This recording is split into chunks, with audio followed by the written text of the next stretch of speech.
Hey everybody, what's up? This is Retrokid Reviews, and yeah, as much as I would love to make another thrilling climax with all the figures I've been doing in the not quite mummy month when it comes to Halloween reviews for this channel, I kind of had a bit of a snag, and by snag I means I don't have my Dr. Fate figure in time. Yeah, first and foremost, yes, this is going to be my long overdue, and yet this box office is a lot differently than I thought, review of Black Adam. Like I said, probably no spoilers as John. Go to the cards, by the way. Yes, I actually did get this final, I guess, draft. Not really. It was like a promotional stuff poster, which actually really looks good figures-wise, and I'm amazed I didn't do a shot of it as my thumbnail for that short. But thank you to everybody for the shorts. That was a big uptick in views than I thought I was gonna get, so thank you as always. Also, a big thank you to YouTube. I can now finally do community tabs. What that basically means is it's going to be my usual, like, preview posts I usually used to do on, like, Facebook or Tumblr or even, sometimes on Insta. I can now do directly here from YouTube for you, my subscribers. So, awesome. That's going to be cool. And I think I could even get viewer polls out of the way as well. So, in case you guys want me to do, like, any specific types of retro reviews, I'll put it on the poll and see what's up. So, with the community stuff out of the way, yeah, let's talk about Black Adam. Yeah, the director in this particular case, if I got his name right, Jeremy Cole Sierra, again, probably messed up a lot of the name. Long story short, was mostly directed for a lot of non-Taken driven Liam Neeson action thrillers. The first Orphan, if you could believe it. And yes, I was tempted to see that new prequel that came out earlier this year. Yeah, that thing is as wild as you thought. I think Amanda the Jedi did a quick rundown of that. And the behind the scenes of having a now 20-something titular actor who plays the orphan basically come back looking like she's still in her like mid-teens is pretty weird, wild, and kind of funny. Speaking of kind of funny, in review, did their in review for... Oh, hang on a sec. Yeah, sorry for that. Did their in review for this movie, and yeah, it was pretty divisive. I'm gonna be honest with you as far as the final rundowns go. Yeah, Andy wasn't kidding on his stream if you remember the other week. Also, more of this director. Turns out he did the remake to House of Wax back in '05. If anybody wants to remember that, me included. So that kind of explains like most of his Warner Bros. Connections, and you know he's a decent working director if anything. So I'm not gonna fault him there. Who do I fault for this movie? I don't really know. On the one hand, I really wanted to be Rock, but at the same time, he spent nearly 14 years trying to get this character off the ground, regardless of a DCEU or not. David, well, the new David here when it comes to Zaslav, I guess, with DC Creative to push this movie first instead of, I don't know, Shazam, Fury of the Gods, which I think is the real movie that should have been out this year, personally. Yet somehow Levi is marketing it like it is the new movie. I don't know. Yes, I'm very much aware that Warner Bros. Only had this and Don't Worry Darling out to be mandated out by the end of this year, and both of them looking a little undercooked than I thought. Well, let's get to the box office first. There will be more numbers when you guys get to see Charged with Dan probably tomorrow. Currently it's at 67 mil domestically here in the States, 140 total around the world. So the budget wise, if I remember correctly, was hovering, if IMDb was right for once in their life, about... Okay, they're not sure on the budget. Okay, so usually it's like a 200 plus budget, so you can totally tell. Runtime is awesome, despite how it looks. 2 hours and 4 minutes, pretty short. Surprisingly, I saw this on an afternoon screening at my local theater. Also, speaking of my local theater, yeah, I think I had another Morbius situation. Compared to the last time I talked about that movie before the meme showed up, as I had a bunch of kids just basically eating it up, and a bunch of like jaded like, I guess, Snyder Bros in one of my seats, just like, yeah, man, shut the hell up. And I'm like, yeah, tell that to these new kids. I don't know. So yeah, my theater was a little wild than usual, but it was kind of fun. It was still, I could still hear a lot. And yes, we'll get to the most obvious mid-cred post-cred in a minute. Because I think Dwayne even mentioned in the marketing, because how the hell else do you get people... Yeah, a lot of this movie just feels like Morbius all over again, because even the director himself, when Morbius was coming out, already spoiled the post-credit to get more people in the seats, and it was just weird. just as weird as seeing a now in his 60s Pierce Brosnan doing press junkets without that awesome beard as Dr. Fate. Yeah, long story short, the JSA does get basically bodied. And by the way, let's get to the plot here. Long story short, yeah, they are kind of integral with Black Adam in the comics. I could be wrong. Please let me know in the comments down below, like usual. Rock turning into this character into an anti-hero has actually happened in the comics leading up to this movie, mainly because they wanted to do that because they heard Rock was getting it, and I guess they wanted to keep it not anti-hero-ish. And unironically, it does kind of work. I know DC and a lot of superhero-driven movies tend to just say, no, we want to kill the villain is off now because no, like, how we're not going to bring him back to the sequel. And I'm like, yeah, why? I don't know, but a lot of, let's start where this starts. Nearly 5,000 years ago, the Rock's character, I forgot, I think 10th Adam, I think that's his actual name, had to switch his powers with his son. Spoilers, obviously, for the plot going forward. But it was in all over the trailers that I think the movie itself wanted you to misremember. I don't know why. Basically, his kid gave him the powers, and then he took over a king, and stayed entombed for like 5,000 years until we get to this timeline. Where Kondak, yes, I hope I got the country right, as far as fictional DC countries go. Oh, one bit of, I guess, long overdue, unfinished business on my end. Yes, I forgot to do a full review of James Gunn's The Suicide Squad, and comparing the two movies, they're both good at what they're trying to be. Still DCEU, but with their new direction kind of vibe. Out of the two, I like James Gunn's The Suicide Squad more. I actually noted everything on my phone, and maybe something I'll talk about all the notes in Jason form, just be like, as like a short, like, wow, he really was a simping for Ratcatcher too. What the shit, dude? Things like that. Whenever I get back into the voice. And speaking of, another reason why I didn't want to do figures today, my voice is scratchy as hell because I had to train a bunch of new kids at work. So to them, if they ever see this, you're awesome and I hope you stay, personally. That being said, back to the movie and my reviewing skills. It's okay. Like, it's, like I said, it's 2 hour and 4. It's a lot what you could do, with that. And, yeah, so, honestly, Kondak is basically a weird parallel to what's been going on, I guess, Middle Eastern politics-wise the last couple of decades, so that's at least sort of cool to put up with, if you're that one guy's like, oh, why is it all this and that? I was like, dude, shut the hell up, please. Anyway, on to the actual JSA themselves before we get to the human characters that Black Adam is now associated with. Long story short, Alice Hodge, my bad if I got your name wrong. If I remember correctly, the last thing I think he was known for being Hawkman in this... Wait, seriously? Oh, wow. I was about to say he was in that Invisible... Oh, yeah, he was an Invisible Man. And apparently he was one of the kids in Die Hard with a Vengeance. Yeah. One of Zeus's kids. Speaking of Shazam and ethereal god stuff. Yeah, according to my retro review of that when that turned 25 few years back. Wow. Okay, well, now getting to the character himself, Hawkman-wise, he was okay. Again, this is where I kind of have the WWE mentality of, like, 50-50 booking, where JSA comes in, they legit boo, all Kondak is, like, literally booing them, like, oh, so now when we get a superhero, it's like, okay, now he's a fucking, now our country's a problem here. Now, you know, it was, like, it was a little bit of that, Pierce Brosnan's version of Kent, crap, I forgot his last name, Dr. Fate, I think the, Golden Age version of the character is actually pretty cool. I, for some weird reason, thought it was gonna be, Zantana's dad, so I can have John down here be like, hey, I told you it was Xeno. Yeah, this is why I do voice acting on the figure instead of in person. Anyway, that being said, yeah, he was actually pretty good. If you saw my community tab, most of the CG you saw is actually pretty good. Also, when he takes the helmet off to be doing the usual superhero, maskless, scenes, yeah, you could definitely tell he was in a CG suit, but it looked good on him, if anything.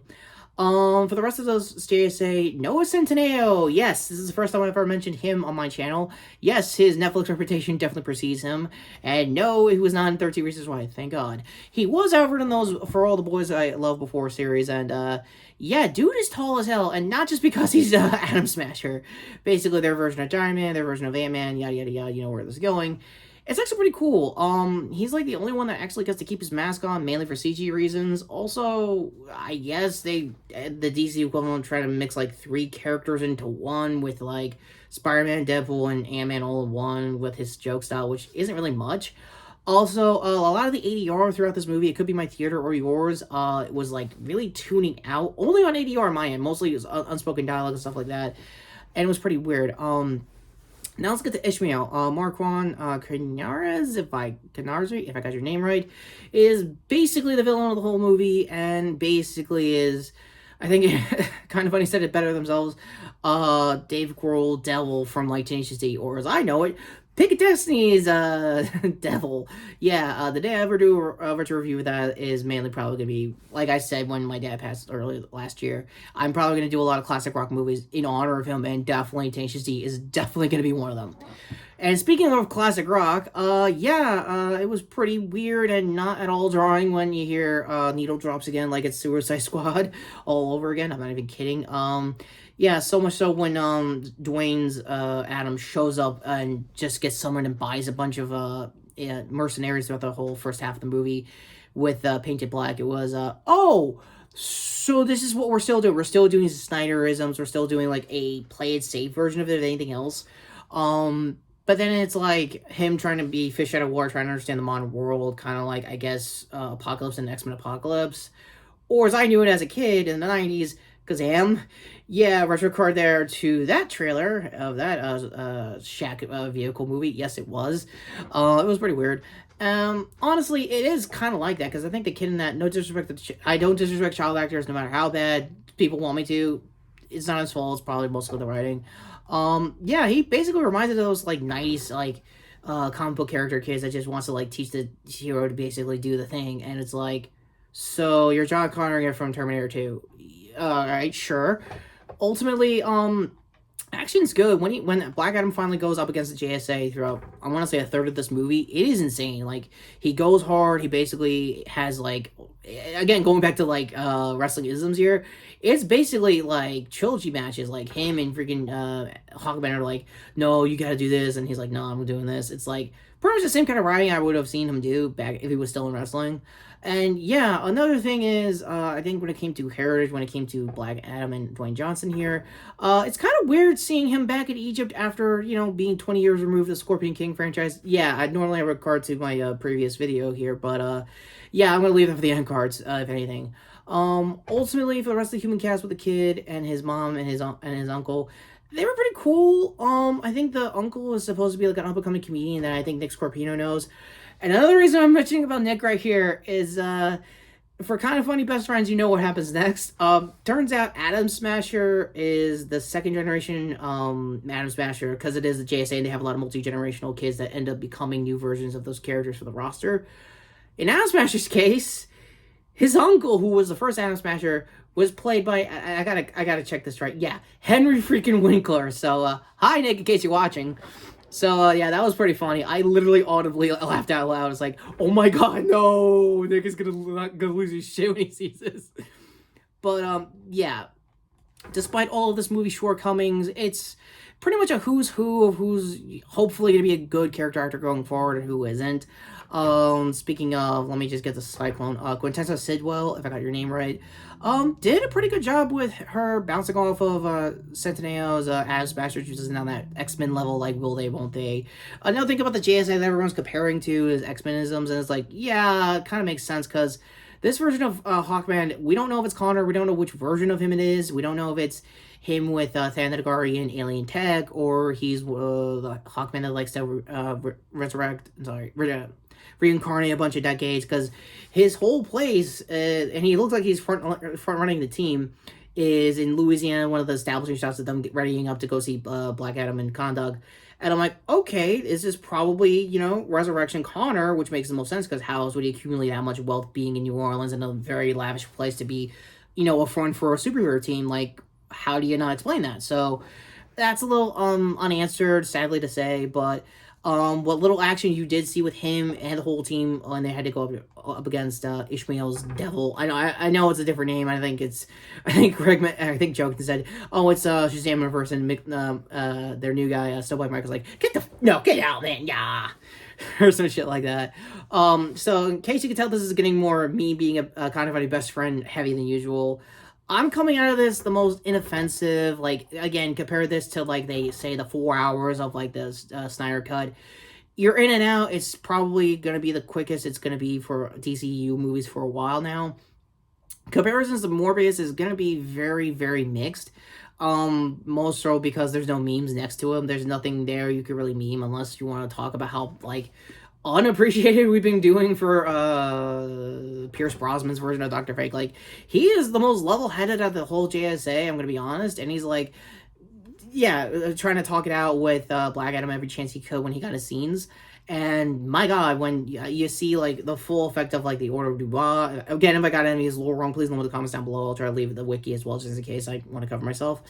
Long story short, it's not bad, but it looks like combo attacks I've seen in, like, Injustice 2, like, almost, like, 5 years ago now. It's like, that's weird. So, ultimately, should you see this movie? Yes and no. If you're in it for a casual, I don't really care. It's a decent, middling action movie. It's good. If you're against Rock, if, like, the whole 50-50 booking, like, he always likes to have, like, a tie and wins on certain fights if in the Fast Saga, if you're that Fast and Furious guy. No, that's still there, but within reason for once. I could be talking out of my ass like usual here, but that's kind of how I am. So let's get to the post-cred, or mid-cred in this case. And yeah, spoilers in 3 to the most obvious thing in the world. Yeah, Cavill showed up. He actually showed up as Superman. They are teasing his fight for if this gets a sequel, personally. I'd really rather see him fight Shazam, because he is technically a villain in his eyes in the comics. I don't know if their beef is at all still the same coming into the Infinite Frontier, or whatever they're calling the new timeline-wise. Ultimately, I don't know, I'm happy to see Henry back. One problem, my entire audience kind of lost it to the point that I couldn't hear the dialogue, so I guess if the mid-credits are out, I'll probably, like, one of my final cards there. So yeah, Judgment Time. 6 out of 10. You know what? 6.5. Rock looked like he put his heart and soul into this character as much as he could. Conduct is a little all over the place. It's trying to be like every 90s action movie ever to be with nowadays, like politics and stuff like that, which is okay. Like I said, if you're in it for whoever in the JSA was the standout, to me personally, it's a bit of, there was, Atom Smasher, but definitely, Pierce Brosnan's, Dr. Fate. For Cyclone, she didn't really do much. She mostly helped out around, and yeah, became back and forth, will they, won't they, with Atom Smasher. But it was pretty cool that they tried, like, a, I guess, Greenpeace kind of approach with, like, the kid wants to, like, all his, like, usual kid stuck in an action movie kind of shenanigans happen. Is like, cool, here's a cape, here's, like, she's reading, like, the room, I guess. So, yeah, I'm being more sporadic than usual, probably more so than this actual movie, but what do you think of, Black Adam? Please let me know in the comments down below. Is this going to be in the top 10 for the end of the year? Hopefully, if anything, I'll get an honorable mention of, like, either good or bad. Like, it's not that crazy, it's not that insane either, but, yeah, that's kind of where I am. So, sorry again for not having my figure set up, because, again, I wanted to do this to cap off, I guess, Rock Month here, or, I guess, every news showed up month. Because, yeah, also, yeah, I'm going to be doing a react soon, probably tomorrow, on, Ant-Man and, Ant-Man 3 Quantumania. Yeah, the trailer just dropped. I'll talk about that, hopefully tomorrow. So with that all being said, my confusion out of the way, Endgar's finally coming up here to my previous video, which was talking about, the Scorpion King, since there was a lot of, parallels to it, to some who were reviewing it like that. I see where you're going, but not entirely. Other hand here to the shorts playlist to see me do my non-spoilers review as, John. And, yeah, new shirt. Oh, yeah, sorta. It's, my Kuga shirt. Long story short, I was trying to justify and talk earlier that I'm gonna do, hopefully, a Kamen Rider Black Sun review and talk about every single, new Tokyo stuff that's happening the last couple of weeks. I will definitely dump that in that review, hopefully. So, shirt here to sub to the channel to see that, and, notification bell down below. I am a very, tired out, as usual, Retrokid review saying, wow, that movie was mixed, but surprisingly fun. Again, mileage may vary in your case.